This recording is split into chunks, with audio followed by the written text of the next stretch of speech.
Muy buenos días, mi querido Juan. Muy buenos días a todos los amables radioescuchas del contexto del texto. Mira, Juan, en el siglo XX hubo extraordinarios matemáticos que también destacaron por la calidad de su prosa. Acordémonos nada menos que de Henri Bergson, el francés, que ganó el Premio Nobel de Literatura. Tenemos, por supuesto, a Bertrand Russell, un extraordinario matemático de Cambridge, que ganó también el Premio Nobel de Literatura en 1950. Pero si nos vamos atrás, antes de la existencia del Nobel, pues tenemos un Wilhelm Leibniz, filósofo, autor de la monadología, pero también que es codescubridor o co-creador, que hay controversia entre los matemáticos y epistemólogos de esa rama tan importante de la matemática que es el cálculo infinitesimal. Uno de los grandes matemáticos de la historia es René Descartes. Descartes. René Descartes creó una síntesis de la geometría clásica con el álgebra y dio nuevas herramientas a la mente de los seres humanos. Esta se llama geometría analítica, esta disciplina. Pero a mí me llama mucho la atención que Descartes atribuye sus creaciones matemáticas y sus trabajos filosóficos al motivo, al incentivo que tuvo una noche, la noche del 19 de noviembre de 1619. Él estaba en Baviera como parte de una fuerza militar y tuvo 3 sueños. Según él, modificaron el rumbo de su existencia.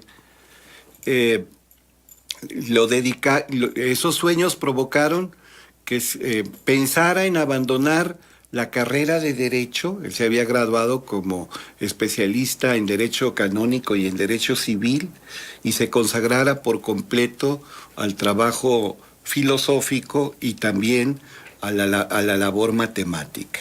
Fíjate, en el primer sueño, él se ve a sí mismo caminando en dirección a un colegio donde había estudiado con jesuitas, al colegio de La Flèche.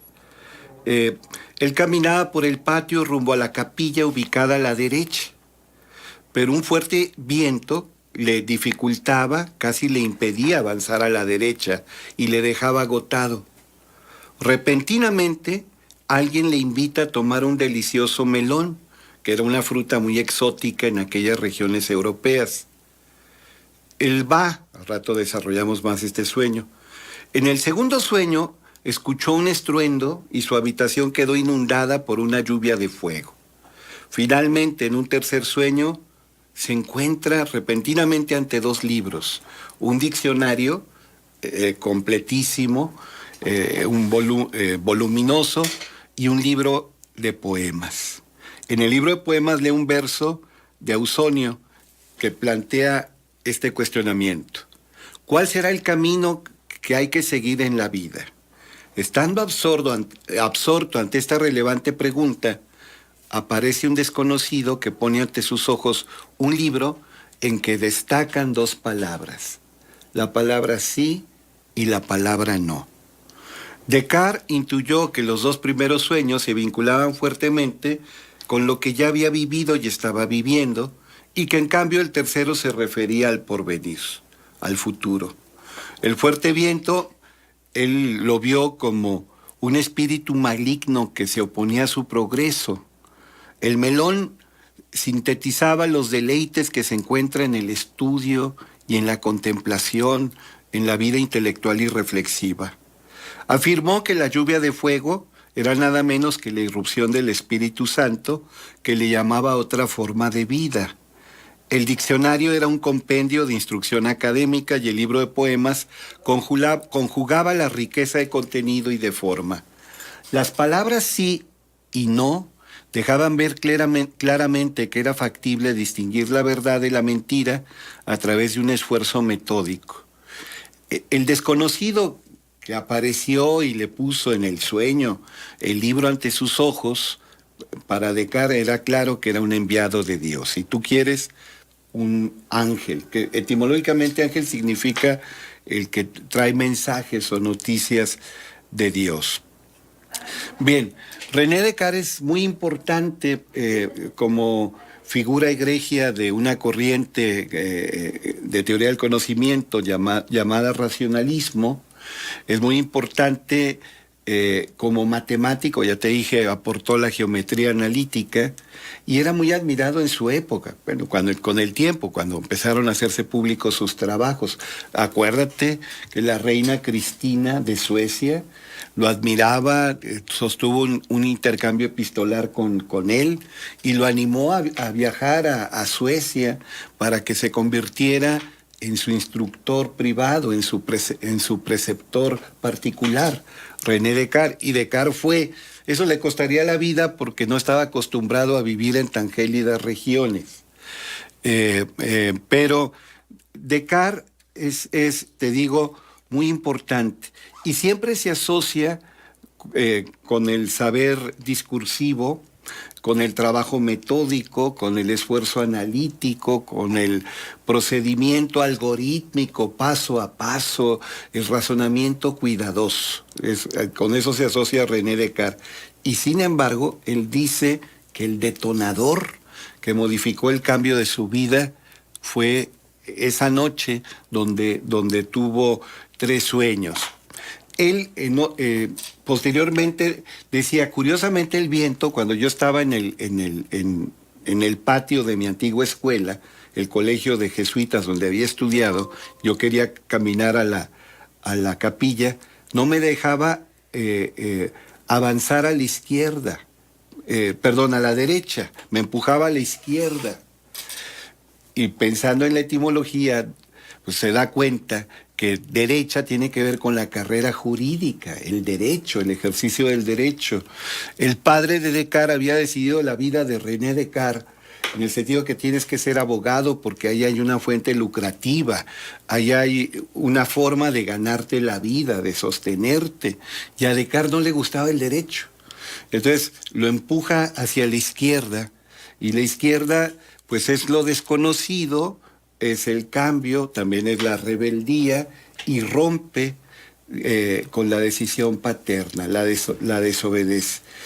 Hay quien interpreta el melón por su forma singular, pues con la perfección. El mismo Platón hablaba de que el círculo es la figura perfecta, es infinita, contiene todo lo posible, el círculo, pero quien le ofrece el melón le dice que tiene que ir por el melón en medio del patio. Y él llega y hay una serie de personajes, todos erguidos, imponentes, formando un círculo, y Descartes se ve a sí mismo como encorvado, que no podía erguirse. Entonces hay quien dice, ahí René Descartes se dio cuenta que tenía que erguirse, es decir, volverse desafiante, valerse por sí mismo y ya no descansar en la decisión paterna. Por supuesto, también está la interpretación freudiana, que dice esa lluvia de fuego tiene que ver con la sexualidad reprimida. Eso es muy, muy freudiano, muy de psicoanálisis ortodoxo. Pero no, Descartes insistía que era el espíritu de verdad, que le decía que tenía que dedicarse a su vocación, responder a su vocación. Y algo muy importante, que si era factible, perfectamente posible, distinguir entre la verdad y la mentira, con un trabajo metódico. Y acuérdate que la obra fundamental de René Descartes en el terreno estrictamente filosófico, pues se llama El discurso del método. Entonces, los sueños son importantes, mi querido Juan, sumamente importantes. Ya hemos hablado como Edison, como Kekulé, como Elias Howe, como grandes personajes de la historia, el mismo Leonardo da Vinci, encontraron soluciones a problemas en sus respectivos campos, en sus respectivos ámbitos, a través de sueños. Pues muy, muy interesante y sobre todo es difícil encontrar a personajes que puedan conjuntar los dos hemisferios del cerebro, el derecho y el izquierdo, el de el arte y el de la ciencia, el de los números y las letras. Digo, el epítome, creo yo, o para mí cuando menos, es Leonardo da Vinci, ¿verdad? Que ha sido para mí el genio más grande de todos los tiempos, porque lo mismo cultivó las artes que cultivó las ciencias con igual eficacia y eficiencia.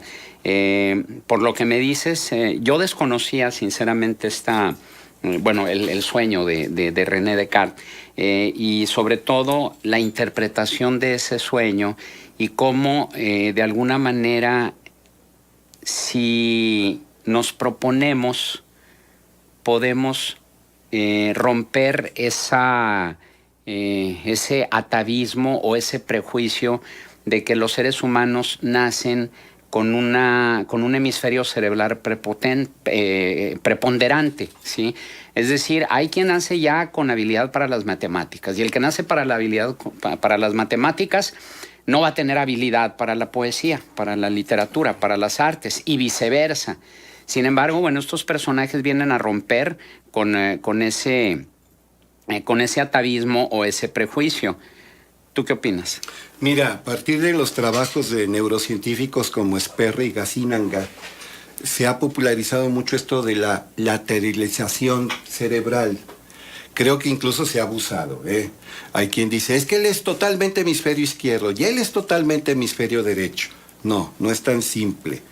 Ciertamente, en la mayoría de los seres humanos, el hemisferio izquierdo tiene que ver con el cálculo, con el análisis, con el trabajo algorítmico, secuencial, paso a paso, con el razonamiento. Y en la mayoría de los seres humanos, el hemisferio derecho tiene que ver con la creatividad, la intuición, la fantasía, los saltos. No es un trabajo ordenado, paso a pasito, sino es una comprensión repentina.